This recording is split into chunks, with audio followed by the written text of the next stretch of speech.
G'day footy heads, welcome to another edition of the Halftime Break. My name's Chris Weaver, joined once again by Tom Brown. How are you going? Yeah, it's great to be here, Chris. 3 rounds to go. I'm looking forward to the finals. It's hotting up. Saints thrive. They have 7 key players out, including Revolt, Hayes, Montagna and Del Santo, and yet they still somehow beat Hawthorn down at Tassie. Yeah, I think they'll become the first team, Chris, since 1929. It was Collingwood in those days to go through the home and away season undefeated, and I think they can do it. They're looking very impressive at the moment. The big news there, of course, is Luke Ball. He played okay on the weekend. We'll see if he gets another run this week, Chris.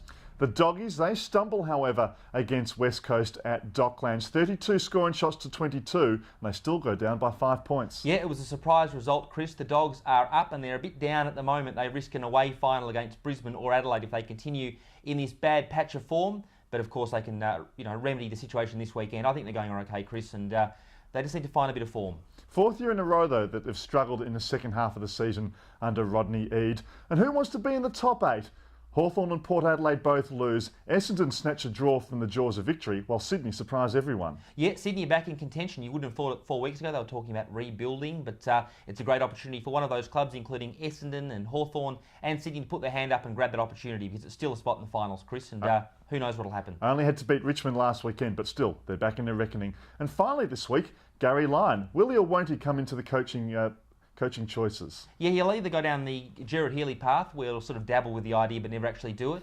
I think he's leaving the door open by this under-16s opportunity. In fact, leave your comments on the website, guys, because whether you think he'll be a good senior coach or not, we'd like to hear from you, and we'll comment upon that next week, Chris. Just needs to get off the fence and remove those splinters in time, Gary Lyon. Moving on to this week, the categories are rising fast. Who have you got, Tommy? I've got Mitch Brown. He's a terrific player. He was instrumental in West Coast's win on the weekend against the Western Bulldogs. He had 22 possessions, including 7 marks. His brother Nathan got the nomination in round 10 this year. Both boys, of course, hailing from Ballarat. And I think there's lots to look forward to for Eagles fans there. He was taken at number 16 in the 2006 draft there, Chris. So it was a pretty good value pick-up for them, I think.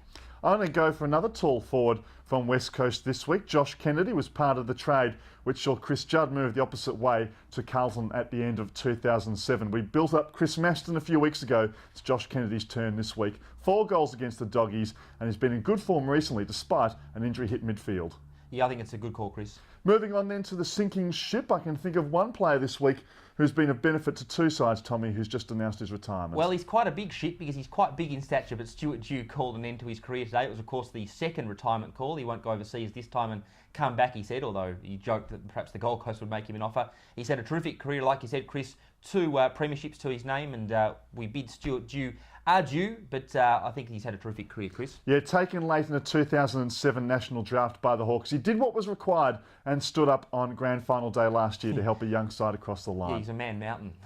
Moving on to the fat then, and there's a few topics in the media this week. What have you got?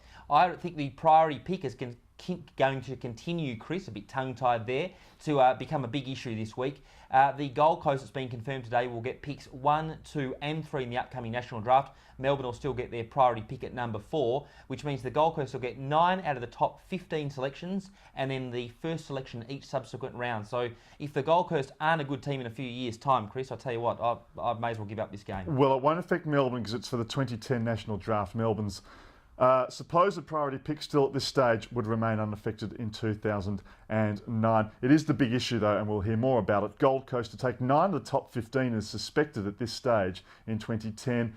With West Sydney coming into the competition too, Tommy, it looks like we'll get to 2013. That'll be the next time we have a draft without either of those sides taking the top talent.